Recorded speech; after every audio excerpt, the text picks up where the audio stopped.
जय हिंद दोस्तों, आपका स्वागत है आपके अपने चैनल पार्टेक क्लासेस में। आज ये फिजिक्स से रिलेटेड बल चैप्टर का बल तीसरा चैप्टर का सेकंड वीडियो है।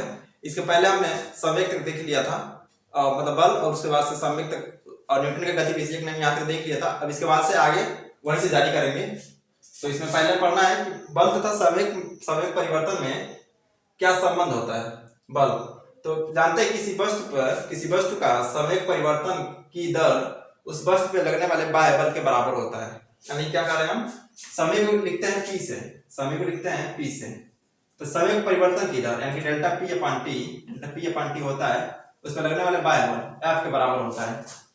F के बराबर होता है मतलब किसी वस्तु का समय परिवर्तन की दर उस पर लगने वाले बाह्य बल के बराबर होता है। इसको थोड़ा और सिंप्लीफाई करें तो यहीं से न्यूटन का द्वितीय नियम आता है। और जो समय की दिशा होती है वो बल की दिशा के समान ही होती है, मतलब बल की दिशा में ही समय परिवर्तन की दिशा भी होती है।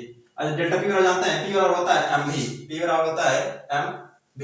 इसको लिख सकते हैं m डेल्टा V, यानी कि द्रव्यमान तो कांस्टेंट ही रहता है हमेशा, किसी वस्तु का द्रव्यमान हमेशा कांस्टेंट होता है, उसमें परिवर्तन हो सकता है केवल उसके वेग में परिवर्तन हो सकता है। तो delta V upon T, delta T अभी हो जाएगा क्योंकि समय परिवर्तन की दर है। और यम और क्या करना है, यम डेल्टा V भी लिख सकते हैं, मतलब फाइनल वेलोसिटी माइनस वो होता है इनिशियल वेलोसिटी, मतलब अंतिम त्वरण माइनस प्रारंभिक त्वरण बटे डेल्टा टी बराबर F।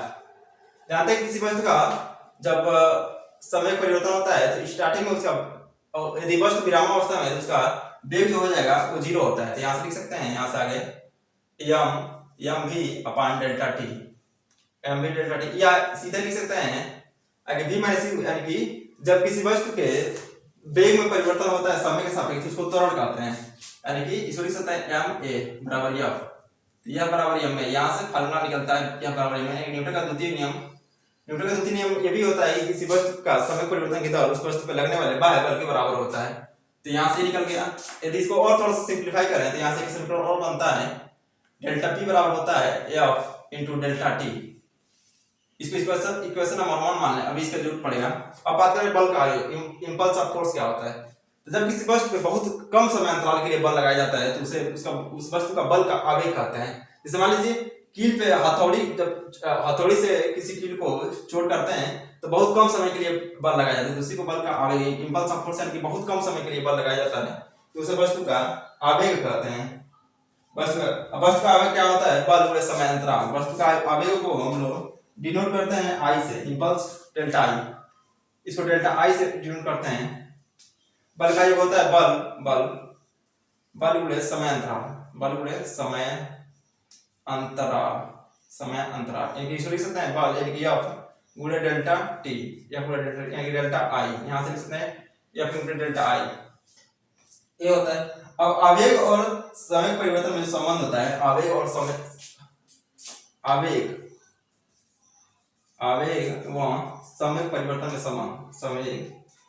परिवर्तन में संबंध, समय और उसमें क्या क्या संबंध होता है। तो यहाँ से देख रहे हैं यह बराबर निकलेगा, यह बराबर आ रहा है, यह बराबर डेल्टा P अपॉन T, यहाँ से आ रहा है, यह बराबर डेल्टा P अपॉन T। तो यहाँ से लिख सकते हैं डेल्टा I बराबर हो जाएगा, यह बराबर डेल्टा P अपॉन T, यहाँ पुट करते हैं delta P upon delta T और डेल्टा T, यानी कि डेल्टा I बराबर डेल्टा P आ जा रहा है यहाँ से। अब F गुणे डेल्टा T को हम P कहते हैं, तो यही संबंध यहाँ से आता है, F गुणे डेल्टा T बराबर डेल्टा P, यानी कि जो बल का संवेग वाला फार्मूला आता है वही बल का आवेग और समय परिवर्तन में संबंध होता है। और इसका मात्रक बल का आवेग का मात्रक नहीं होता है, वही होता है, बल का आवेग का मात्रक वही होता है जो इसका होता है। तो इसके बाद से इतना नोट कीजिए, इसके बाद से और आगे देखते हैं।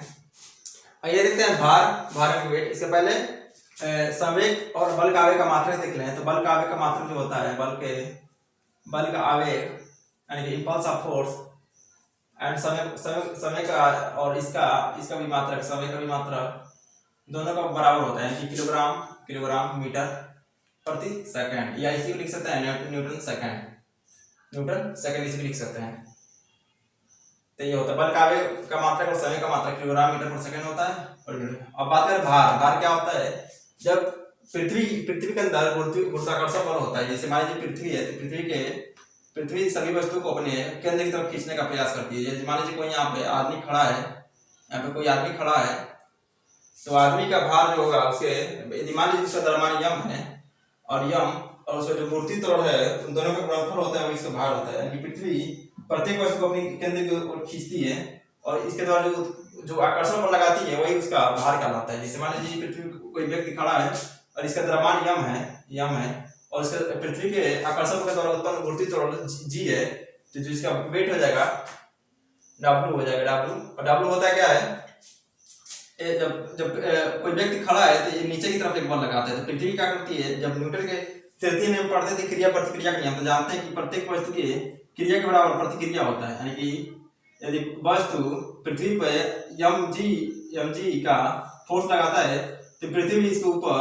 mg न्यूटन का ही फोर्स लगाती है, जिसे हम रिएक्शन कहते हैं, यानी कि आर कहते हैं, परिमाण कहते हैं, प्रतिक्रिया बल कहते हैं। यानी कि आर बराबर होता है W बराबर mg इंटू बराबर आर, यानी कि जब रिएक्शन होगा वो W उसके वेट के बराबर होता है। इसी कारण हमें अपना भार महसूस होता है, मतलब पृथ्वी हमको अपनी तरफ खींचती है। जो पृथ्वी के द्वारा हमारे जो पैरों के द्वारा जो जो द्रव्यमान के द्वारा एक रिएक्शन काम करता है पृथ्वी के द्वारा हमारे ऊपर, इसी कारण हमें अपना वेट महसूस होता है। ऐसे देख रहे हैं यम जी, मतलब जो W है यम के प्रोपोर्शनलिटी है, मतलब जिसका यम ज्यादा होगा उसका वेट भी ज्यादा होगा, यहाँ से सकता है। इसका मात्रक होता है न्यूटन। द्रव्यमान और भार में अंतर होता है, द्रव्यमान का मात्रक किलोग्राम होता है लेकिन भार का मात्रक न्यूटन होता है। या इसी को किलोग्राम फोर्स भी कहते हैं कि 1 kgf किलोग्राम फोर्स, ये भी भार का मात्रक होता है। और 1 kgf बराबर होता है 9.8 न्यूटन, मतलब 1 kgf बराबर एक kgf मूवी वाला kgf नहीं है, ये है किलोग्राम फोर्स, किलोग्राम बल। तो 1 किलोग्राम बल बराबर 9.8 न्यूटन, ये होता है। तो भार क्या होता है, भार प्रत्येक वस्तु का अपने द्रव्यमान के कारण पृथ्वी की गुरुत्वाकर्षण आकर्षण के कारण पृथ्वी प्रत्येक वस्तु को अपने केंद्र की तरफ खींचने का प्रयास करती है, जिसके कारण एक बल का अनुभव होता है, जिसके कारण एक गुरुत्वीय त्वरण उत्पन्न होता है। उस गुरुत्वीय त्वरण उसके द्रव्यमान के गुणनफल को उसको भार कहते हैं, रिएक्शन कहते हैं। और रिएक्शन क्या होता है, जो वेट होता है उसी बराबर रिएक्शन काम करता है। और भार का मात्रक न्यूटन होता है। इसका एक और मात्रक होता है किलोग्राम बल में, 1 kgf बराबर 9.8 न्यूटन। ये काफी इंपॉर्टेंट है, सीधे पूछता है कि 1 kgf का वैल्यू क्या होता है, इतना नोट कीजिए और आगे बताते हैं। आइए देखते हैं कि लिफ्ट में खड़े व्यक्ति का भार में क्या क्या परिवर्तन होता है, कैसे कैसे। यानी कि weight of a man in A lift, एक लिफ्ट में खड़े व्यक्ति का भार, जैसे मान लीजिए कोई लिफ्ट है, ये लिफ्ट हुआ और ये उसकी रस्सी। पहली बार हम मानते हैं कि लिफ्ट नीचे की तरफ आ रही है, और ये यहाँ पे एक व्यक्ति खड़ा है, यहाँ पे एक व्यक्ति खड़ा है m, इसका द्रव्यमान m है और ये त्वरण से नीचे की तरफ आ रही है। और जानते हैं कि गुरुत्वीय त्वरण g होता है। तो हम पहले बात करते हैं कि यदि पृथ्वी के केंद्र की तरफ, यदि कोई पृथ्वी है तो जब नीचे आ रही है, लिफ्ट नीचे आ रही है, हमेशा पृथ्वी के केंद्र की तरफ ही आ रही है। तो जब लिफ्ट पृथ्वी के केंद्र की तरफ a त्वरण से गति करती हुई आती है तो उस समय जो इसका रिएक्शन होता है या सीधे वेट होता है, तो ये होता है mg माइनस a। और g क्या होता है, पृथ्वी गुरुत्वीय त्वरण होता है, पृथ्वी के आकर्षण बल के द्वारा उत्पन्न त्वरण होता है, उसे गुरुत्वीय त्वरण कहते हैं, mg माइनस a। यानी तो कह सकते हैं कि जब लिफ्ट नीचे की तरफ आ रही हो, तो उस समय हमारा रिएक्शन होता है या जो वेट होता है वो mg into g minus a होता है, ठीक। और जब यदि लिफ्ट ऊपर की तरफ जा रहा है, तो ये जब लिफ्ट ऊपर की तरफ जाएगी, इधर दिखाते हैं लिफ्ट ऊपर की तरफ जा रही है, तो क्या करेगा, ये पृथ्वी के गुरुत्वीय आकर्षण बल के, मतलब गुरुत्वाकर्षण बल के विरुद्ध काम कर रहा है। तो इसलिए यहाँ पे जो ए घट रहा था ये जुट जाएगा, मतलब जी भी इधर काम कर रहा है और ये भी इधर काम कर रहा है। तो ये हो जाएगा आर बराबर, इसको R1 मान लें, इसको R डैश मान लें, डबल डैश। तो हो जाएगा W बराबर m g प्लस a। मतलब यदि लिफ्ट गुरुत्वीय त्वरण के विरुद्ध काम करता है ये त्वरण से, तो उसमें जुट जाता है। ये होगा। एक कंडीशन और होता है, पूछता है और लिफ्ट में खड़े व्यक्ति का भार है, ये वाला W। ये भी एक कंडीशन पूछता है कि यदि आप लिफ्ट में खड़े हैं, लिफ्ट नीचे की तरफ आ रही है, ऊपर की तरफ आ रही है, यदि रस्सी यहाँ से टूट जाए, तब व्यक्ति के भार में तब व्यक्ति को कैसा महसूस होता है। तो आप कभी भी लिफ्ट में चढ़े होंगे, इस वाले लिफ्ट में जो रस्सी से चलता है, तो यदि रस्सी टूट जाए तो उसमें क्या होता है, जब रस्सी टूट जाएगा तो वो गुरुत्वाकर्षण मतलब जब कोई भी व्यक्ति फ्री होता है, कोई भी वस्तु फ्री है, तो वो गुरुत्व त्वरण के सापेक्ष मतलब गुरुत्व त्वरण, उसका जो त्वरण होता है वो गुरुत्व त्वरण के बराबर ही होता है।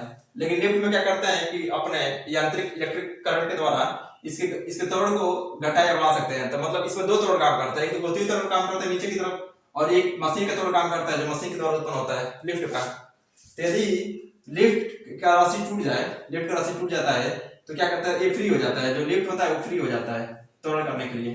तो इस समय उसमें केवल एक ही त्वरण काम करता है, जी, यानी कि जो उसका एक्सेलरेशन जो उसका त्वरण होता है वो भी जी के बराबर ही हो जाता है। तो इस तरह से कह सकते हैं कि लिफ्ट टूट जाए और लिफ्ट नीचे की तरफ आ रही हो तो यहाँ पे एम जी जी जी और ए उसका भी त्वरण जी हो जाएगा। तो यहाँ से कर सकते हैं एम इंटू जीरो यानी कि जीरो, तब उसको भार महसूस नहीं होता है। मतलब यदि आप लिफ्ट में खड़े हैं और लिफ्ट का रस्सी टूट जाए तो आपको भार अपना महसूस नहीं होता है, आप लगते हैं जैसे लग रहा है कि आप उड़ रहे हो, ऐसे लगता है। तो वहां पे वो गुरुत्वाकर्षण बल का मान जीरो हो जाता है और आपका वेट जीरो हो जाता है।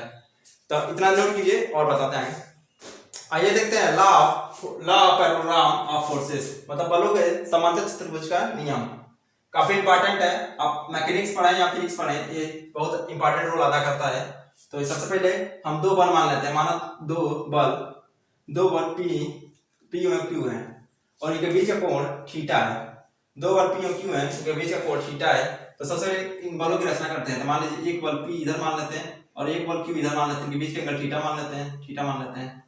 तो अब जब समांतर चतुर्भुज का नियम पढ़ते हैं तो क्या होता है कि ये दोनों बल एक समांतर चतुर्भुज की असंलग्न भुजाएं होती हैं। असंलग्न भुजाएं मतलब जुड़ी हुई भुजाएं होती है। जैसे यदि एक समांतर चतुर्भुज की रचना करें तो क्या करेंगे, इसके समांतर यहाँ से हम डॉट डॉट डॉट खींचेंगे, फिर इसके समांतर यहाँ से डॉट डॉट खींचेंगे और ये एक समांतर चतुर्भुज इसका जो विकर्ण बनता है, विकर्ण मान लीजिए ए बी सी डी, तो जो बीडी विकर्ण बन रहा है यही इसका परिणामी कहलाता है, रिजल्टेंट कहलाता है। मतलब दोनों का बलों का रिजल्टेंट ये इसके द्वारा बने गए समांतर चतुर्भुज का विकर्ण होता है।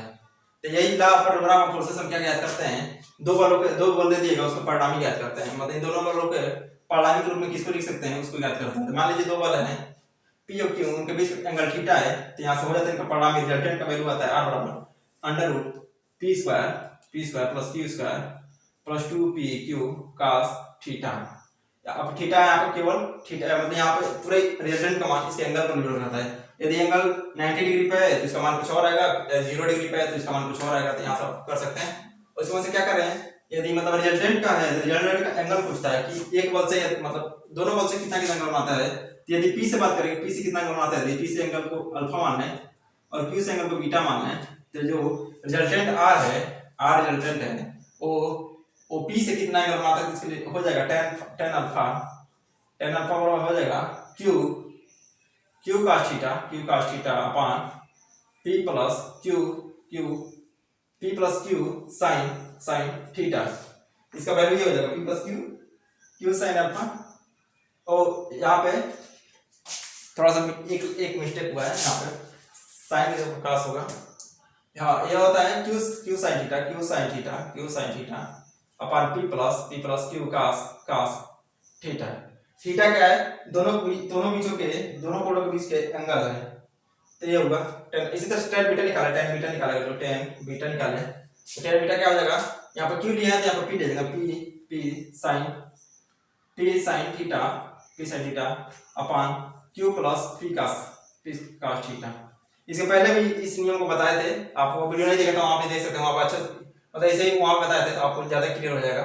फिलहाल इस वीडियो में इतना ही, क्योंकि वीडियो ज़्यादा लंबा हो जाएगा और इसके बाद से मतलब और भी कुछ थ्योरीज है, उसके बाद से न्यूमेरिकल देखेंगे, उसके बाद से चैप्टर खत्म हो जाएगा। तो आप ऐसे लाइक और शेयर करते रहिए और जय हिंद।